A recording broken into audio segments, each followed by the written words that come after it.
Hi everyone, it's Jerry. I'm going to do some kibitzing. I'm on chess.com right now, and I'm going to kibitz some game from one of my friends who is currently playing. So this guy, Ravi, this is oh, well, it's a 1-minute game, so just some random kibitzing here. F5 is the first thing that comes to mind for me as soon as I see this position. If you could get a knight here, that's going to be big trouble.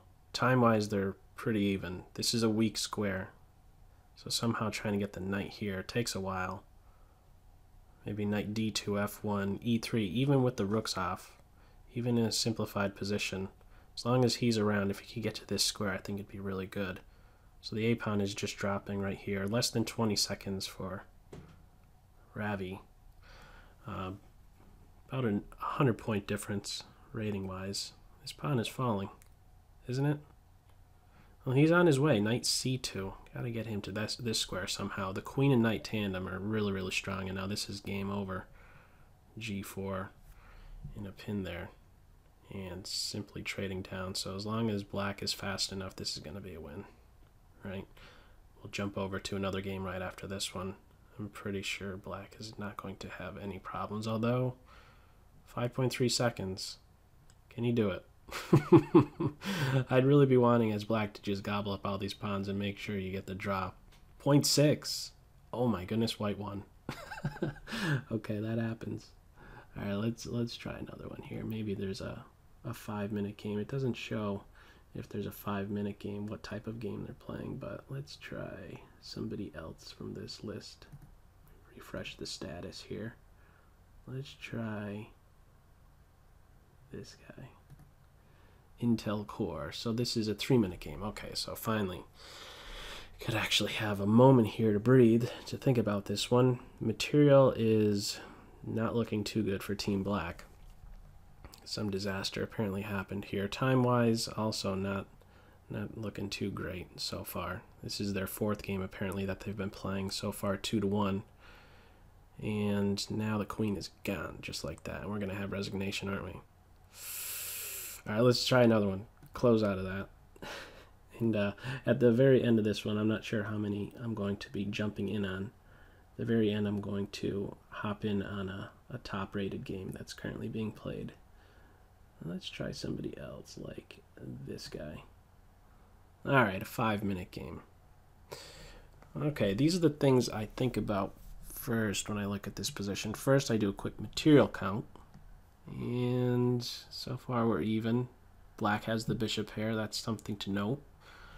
And, well, we also have opposite sides castling, which is maybe the most important thing, because we should really be looking to attack one another's king. These pawns are very close to the black king, and with these pieces nearby, I interpret this as potentially tempo gaining moves, so these pawns are able to advance with gain of time, and we're seeing just that happen right now. So this knight has to run to a not-so-great square. e8 is the only safe square. And, well, these rooks might look appealing on this d-file, but I don't know what the good follow-up would be. As it stands right now, this bishop is kind of just staring at a pawn. These two pawns negate the bishop. The knight we don't have to worry about. And, well, he's jumping back into play. So that was the weakness. That last move, g6, the knight jumps right back into f6. And if h6, I think you keep things closed with g6. And, okay, so we're once again, well, we're going to have a loss of material, aren't we? f5. This is going to be very painful. Right? He's out of squares. That's going to hurt. Yeah. You see this sometimes when you have opposite sides castling. You want to be very cautious about where your minor pieces are located. We're seeing an example of this because, again, there were some minor pieces over here on the king side where white was looking to attack, and it's a tough call because you would want to have some defenders over near your king, but at the same time you want to make sure that your opponent isn't able to advance their pawns with gain of time. We're seeing examples of this, and right now white is in a pin. So black is not going into the knight quietly, and now this is going to be a very strong move. I don't know that you should have allowed rook takes here, because now the queen is lost. So white is coming back here, and I don't think you should have done that. No. King here gave an opportunity for white to give a check, or even maybe grab this pawn and allow some discovery. I don't think white needed to go without the queen there. After pawn takes, I think maybe king f8 was better, but we're way beyond that point. So the big idea for white is going to be to try and stay coordinated and hopefully come up with some fortress. Currently, these knights are coordinated very well, and having a knight close to the white king makes life difficult for the black queen. Not so easy to give checks if there's a knight around. So let's see if black can break this down. Everything is now strung together on the white side. Seems like there might be some way to have a fortress here. Not too far off, not too far-fetched. Everything is staying together. You know, these knights offset one another. They both fight for these squares, and, well, they're now being traded. So I think a knight getting back here on c3, if there's a way, maybe you could, I wonder if white could maybe just keep the rook on this file, and by doing that, the king won't be able to get on the queen side of the board. So this pawn is a potential target, and now the king is able to sneak over here. This queen is not trapped. It looks like she's close to trap, but she could come out in this direction. So let's see. Now, this king is going to have to contribute in some way. These pawns are going to have to contribute in some way. It's not enough to just have the queen try and be disruptive. And I don't know, as white, I would be even pushing my pawns. I would probably keep them as is. Now this is a potential target. For example, like queen e6 and b5, trying to exploit some pin. So something is going to vary. The structure is going to be altered in some way. This a5 move does just that. And if the b pawn is no longer around, then there's some holes on the c and a file. The c5 square in particular. So now I'm seeing a home if this king could kind of sneak around, get to this a5 square. So the knight now can't move. There is maybe the threat of c5, kicking the knight and winning the rook, but the knight would have a check on d5. Should have some, should be a concern to white here. This is tough. This is still very tough here. King is guarding both pawns. I guess rook back, and if there's a check here, the rook comes back like this. Pawn push is going to give the knight a really nice home. But maybe then the king can get into this a5 square. I think that's going to be the method. The king has to get working in this way. So the knight has found a good home. This is the last thing to watch over, and now he's going to fall, but this pawn is going to fall. I think that this must be some fortress. Yeah, I'm pretty sure it's going to be a fortress right now. Keep the, oh, you got to watch out, discover checks. Let's see how this finishes. 42 seconds for black.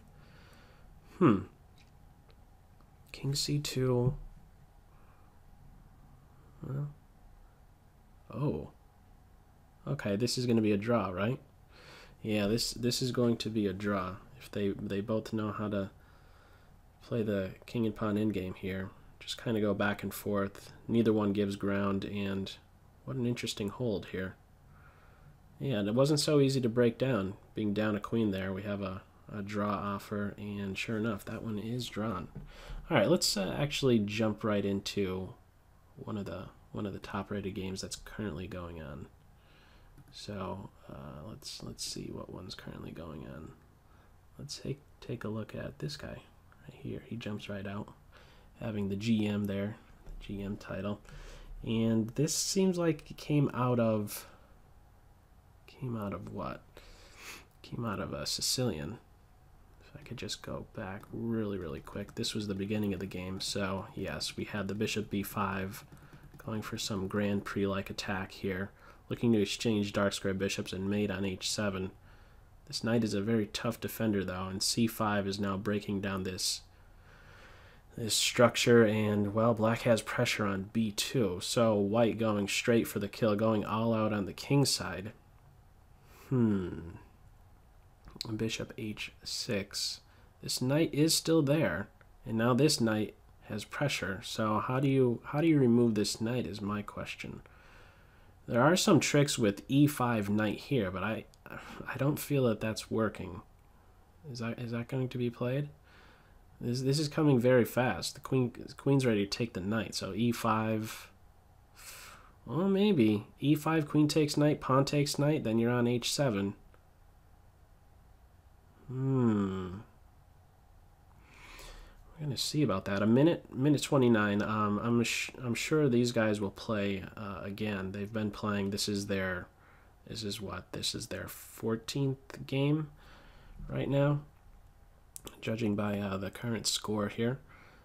And okay, so we have d4, allowing the rook to defend the knight, and now e5 is really the threat here. e5, not necessarily for the purpose of attacking the knight, in as much as vacating e4 for the c3 knight. So queen b6 hits d4. Can you really allow that? No, you really can't, because if e5, queen takes pawn with check, and then e5 follows, and then the queen will be there to watch over the e4 square. So can this knight be kicked away? Also keep in mind that this idea of g4, g5, well, the knight could then play to h5 and interfere with the communication between the queen and rook. So 40 seconds for black, less than just under a minute here for white. It's no increment, just a 3-0 game. And now two pigs. This knight is hit. And, oh, well, you could take the knight. No, you can't. Rook takes knight. I was thinking after pawn takes knight, rook takes rook, but pawn takes knight comes with another threat on g7. So here we go, knight e4, and now this is going to be game over, I'm pretty sure. Removing the last key defender, but actually knight h5. Knight h5 only move. Okay, there it is, interfering. g4. G4. You know what? Another thing is if after g4 pawn takes knight, there could be g5, keeping the h-file closed. Maybe you could do rook to e2. Less than 10 seconds for black. 35 seconds for white. We're going to see. Oh, is he going to find it? Is there something? Oh, he's just taking. He's just taking with the follow-up here. Oh, that would have been a good follow-up, right? f6. After rook takes f6. Mate threat on g7. If pawn takes, knight takes with check, king h8, mate on h7. I think there was a mate there. Yeah. I think there was a mate with f6. Okay, so at the very least, white has perpetual, but we'll probably be going for more. Just time burners. Right? Time burners. More time burners. 1.2 seconds. Yeah. Why not? Go for the time win. Time is a factor. Okay, they're going to play one more, and let's see this from this guy's perspective right now. So this one right from the top, again, a 3-minute game. White going with a very simple deployment of the kingside pieces versus black's kingside fianchetto. This is a setup I've played before. It's something you can go forward with if you really don't want to, if you want a solid structure on the white side, if you don't want any deficiencies. At the end of this all, I think we're just going to have an A and B pawn and a nice group of these 4 pawns, nice compact structures, 2 pawn islands versus 2 pawn islands. There's no weaknesses really either for black, although there might be some dark square concern. And this queen will be there to eye the dark squares. She's very well placed on b2. You could grab a tempo on the queen with rook c1. We could see knight d2. You can't go knight c3. This is being watched over. Maybe knight a3, rook c1. I like knight d2, although no, maybe not. Maybe it's important to play rook c1 because if the knight moves, maybe knight c3 hitting the bishop is going to be annoying. I don't know if there's a better square for the bishop on e2. So it's first rook c1. Watch over the c3 square first, and only then deploy the knight. So here we go, and there's yet another tempo. Black is sensing some danger potentially against their king, so offering the queen exchange, and this should be a pretty equal position. no deficiencies with pawn structure, and all pieces are in play. White at some point will still need a flight square. And well, black already has a flight square. Getting the king over to e1 might be a way to slowly improve for white. I guess a3 is prepping b4 to maybe be disruptive to this knight on c6. And we are having that.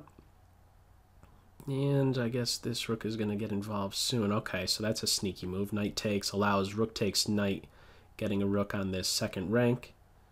And also looking at the d3 square. So that was an interesting move. But white is reminding black that there's maybe some pressure here. This is quickly neutralized. And now white is returning the favor, throwing a rook on black's second rank, hitting at 2 pawns here. I think you take with the pawn. Don't be concerned about pawn structure in such a simplified position. In fact, this is helpful because it's a flight square. Now this pawn is dropping, right? So white is looking pretty good here, but needs to be concerned about black getting 2 rooks on the second rank. 1 you could deal with. 2 starts to be a big problem, and tied in with potentially knight takes e3, this is going to be tough. For example, rook f1, not too good, I don't think, at least. Rook f1 could be met with knight takes e, and if pawn takes, we're going to have a mate in 1, 2, the other rook coming over, 3. So, at the very least, I think black can go for perpetual. White would really like to trade 1 pair of rooks. If white could get a pair of rooks off, this would be great, and I think this is going to end in a perpetual. I don't think black could go for more. I think you just go back and forth here. And yeah, this one's going to end as a draw, pretty sure. 32 seconds for white. You better pick it up, because black might throw in some time burners. Maybe black will somehow go for more. Mate threat was on h1. So we're having a bunch of checks. Yes, black is going for more here. Black is in no way better. I'm not seeing black be better here. So the idea with this pawn move, by the way, there is something to this. This pawn wants to get down to h3. This is an important concept to be aware of. Okay, this is a fork. Rook here is forced. The idea is to get a pawn to h3 so that you could check, plant a rook on g2, and then move the rook to h1 for mate. So get pushing these pawns, right? I think you just push this pawn, and then that's going to be game over. If white can move quick enough, you think you could still just push it. This rook is tied down. Okay, he's just getting this one going. Why not? And you know what? With this knight on e1, he's defending g2, so this idea I was talking about earlier with getting the pawn to h3, that idea doesn't work anymore. Oh, this pawn's very fast. Yeah, this is a win for white, but is there enough time to convert it? Oh, maybe it's not a win. I'm forgetting about this threat here. He's still going for it. Still going for it. Check. Oh my goodness, can you stop rook g1 mate? There's a queen on the board. Less than 7. 6, 5. There's no defense? No way. Oh my goodness, this pawn was a monster. Wow. Okay. Very nice finish. All right, I like that. I'm not going to Kibitz anymore. I'm sure these guys will continue to go at it. That was a cool finish. Who would have thought that this h-pawn would have really done that much damage? Feel free to send a friend request if you're on this site. I'm sure you could guess what my username is here. And if you don't know that much, check out the description to this video. Okay, that's all for now. Hope you enjoyed it. Take care. Bye.